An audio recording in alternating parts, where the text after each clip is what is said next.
அனைத்துலக சினிமா ரசிகர்களுக்கு சினிமா கொட்டகையின் அன்பான வணக்கம். 1939ஆம் ஆண்டு வெளியான அனைத்து படங்களையும் வரிசையாக பார்த்து வருவதில் இப்போது நாம் அறிந்து கொள்ள இருக்கும் திரைப்படம் ஸ்ரீ சங்கராச்சாரியார் என்ற திரைப்படமாகும். இப்படத்தினை அரோரா ஃபிலிம் கார்ப்பரேஷன் என்ற பட நிறுவனம் தயாரித்திருக்கிறது. கதை வசனத்தை எழுதி இயக்கியவர் ஜெகதீஷ் சக்கரவர்த்தி என்பவர் ஆவார். மூலக்கதை வசனத்தினை ஸ்ரீ வத்ச சர்மா என்பவர் எழுதியிருக்கிறார். துர்கா சென் மற்றும் பாலகிருஷ்ணன் என்ற இரட்டையர்கள் இசையமைத்திருக்கிறார்கள். பாடல்களை பாபநாசம் சிவன் அவர்கள் எழுதியிருக்கிறார். ஒளிப்பதிவை அசோக் சென் என்பவர் செய்திருக்கிறார். இந்த சங்கராச்சாரியார் திரைப்படம் தமிழில் வந்த முதல் ஆதிசங்கரர் வரலாற்று படமாகும். இனி இந்த படத்தின் கதை சுருக்கத்தினை பார்ப்போம். தென்னகம் என்று அன்று சொல்லப்பட்ட இன்று கேரள மாநிலம் என்று போற்றப்படும் காலடி என்ற ஊரில் சிவகுரு ஆரியம்மாள் தம்பதிகளுக்கு குழந்தை இல்லாமல் போனதால் பலரின் ஆலோசனைகளின்படி நடந்தே திருச்சூரில் உள்ள வடக்குநாதன் என்கின்ற சிவபெருமானை வணங்கி வரம் கேட்கச் செல்கிறார்கள். கோவிலுக்கு சென்று இரவு தங்கும் பொழுது அவர்களின் கனவில் சிவபெருமான் தோன்றி, உங்களுக்கு பிள்ளை வரம் தருகிறேன், அதில் ஒரு நிபந்தனை உண்டு. அது என்னவென்றால், நல்லறிவும் நற்குணமும் கொண்ட ஆனால் ஆயுள் குறைந்த குழந்தை வேண்டுமா, அல்லது அறிவற்ற கெட்ட குணங்கள் கொண்ட பல குழந்தைகள் வேண்டுமா என்று கேட்கிறார். அதற்கு அந்த தம்பதிகள், ஆண்டவரே, எங்களுக்கு வேண்டியதையும் வேண்டாததையும் நீங்கள் அறிந்தவர். இதற்கு நீங்களே நல்ல முடிவெடுத்து எங்களுக்கு எது நன்மை பயக்குமோ அந்த குழந்தையை வழங்குங்கள் என்று கேட்கிறார்கள். உடனே சிவபெருமான், எனது சோதனையில் நீங்கள் வென்றுவிட்டதால் உங்களுக்கு நானே மகனாக பிறக்கிறேன், ஆனால் குறைந்த ஆயுளுடன் தான் உங்களுடன் இருப்பேன் என்று சொல்லிவிட்டு மறைந்து போகிறார். கனவை கண்ட அவர்கள் விழித்து அந்த ஆலயத்தில் உள்ள சிவபெருமானை வணங்கிவிட்டு மீண்டும் தமது ஊர் வந்து சேர்கிறார்கள். 10 மாதம் சென்ற பிறகு ஆரியம்மாள் ஒரு ஆண் குழந்தையை பெற்றெடுக்கிறார். அது 700ஆம் ஆண்டு என்று சொல்லப்படுகிறது. அதாவது மே மாதம் 8ஆம் தேதி அந்த 700ஆம் ஆண்டு குழந்தை பிறக்கிறது. அதற்கு சங்கரன் என்று பெயரிடுகிறார்கள்.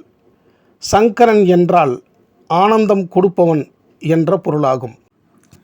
தாய் மொழியிலும் சமஸ்கிருத மொழியிலும் சங்கரன் சிறந்த தேர்ச்சியான கல்வியை பெறுகிறான். இங்கு தாய்மொழி என்று கூறியதும் அவர் பிறந்த காலடியில் இன்று பேசப்படும் மலையாளத்தினை குறிப்பாக பலர் எண்ணுகின்றனர். உண்மையில் ஆதிசங்கரர் பிறந்த பொழுது தமிழ்தான் பேசப்பட்டது. எப்படி என்றால், இன்றிலிருந்து சுமார் 2500 ஆண்டுகளுக்கு முன்பு தமிழ்தான் தென்னகமெங்கும் பரவலாகவே பேசப்பட்டது. அதன் பிறகு 1000 ஆண்டுகள் கழித்துதான் மலையாளம் மொழி பிறந்ததாக குறிப்புகள் சொல்கின்றன. அப்படி பார்த்தால் தமிழ் மொழியில்தான் பேசியிருக்கிறார் சங்கராச்சாரியார் என்னும் ஆதிசங்கரர் அவர்கள். மேலும் தமிழ் மூவேந்தர்களான மன்னர்களில் சேர மன்னர் ஆண்ட பகுதிதான் சங்கரர் பிறந்த காலடி என்ற ஊராகும். சில மாதங்களில் சங்கரனின் தந்தை சிவகுரு இறக்கிறார். தன் தாயின் துயரத்தை கண்டு கலங்கும் சங்கரன் 5 வயதில் உபநயனம் செய்கிறான். தாயை பிரிந்து குருகுலவாசம் செல்கிறான். குருகுலவாசத்தின் போது பொதுமக்களிடம் பிச்சை வாங்கி உண்ண வேண்டும் என்பது கட்டாயமானதால் சங்கரரும் பாட்டு பாடி பிச்சை எடுத்து உணவை உண்டு மக்களை ஆசிர்வதிக்கிறார். தனது 19வது வயதில் குளத்தில் இறங்கி குளிக்கும் பொழுது சங்கரனின் காலை முதலை கவ்விக்கொள்கிறது.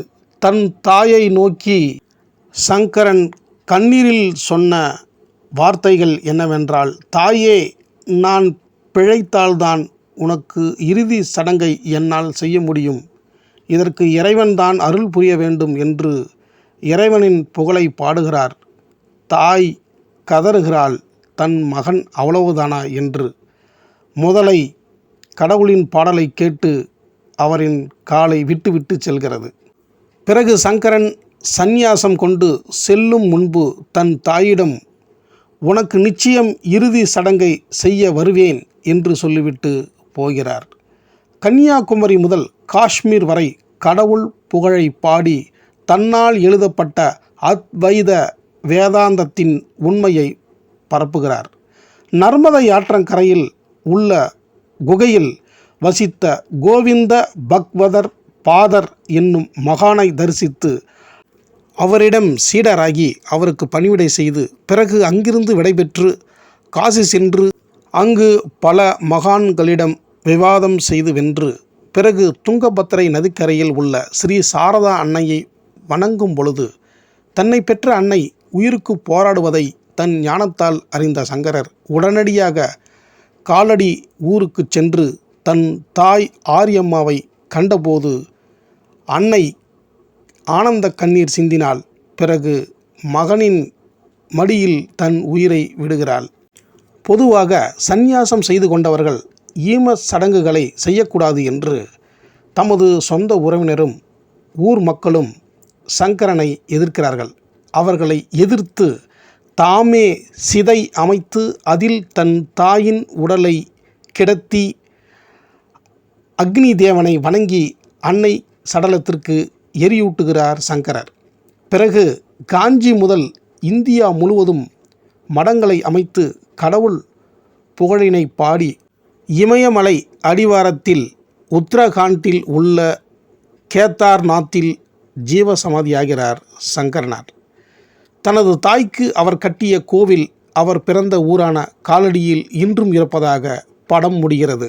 இப்படத்தில் சங்கராச்சாரியாக VN சுந்தரம் அவர்கள் மிக அற்புதமாக நடித்திருக்கிறார். இவருடன் மாஸ்டர் ராஜகோபால், புலியூர் துரைசாமி, பிரேமாவதி, துர்கா, M பவானி ஆகியோர் மிக சிறப்பாக நடித்திருக்கிறார்கள்.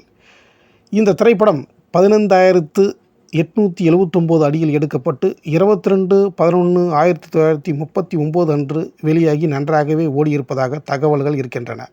இதை தவிர வேறு எந்த விவரமும் இந்த சங்கராச்சாரியார் திரைப்படத்தினை பற்றி நமக்கு கிடைக்கவில்லை. இதுவரை இந்த சங்கராச்சாரியார் திரைப்படத்தினை சினிமா கொட்டகைக்கு வந்து பார்த்த அனைத்து அன்பு நெஞ்சங்களுக்கும் என் நெஞ்சார்ந்த நன்றியை தெரிவித்துக்கொண்டு, இனி இதே 1939ஆம் ஆண்டு வெளிவந்த மற்ற அனைத்து படங்களையும் அடுத்தடுத்த வீடியோவில் தொடர்ந்து பார்ப்போம். நீங்களும் பார்த்து உங்களின் ஆதரவை வழங்க வேண்டும் என்று கேட்டுக்கொள்கிறேன். நன்றி, வணக்கம்.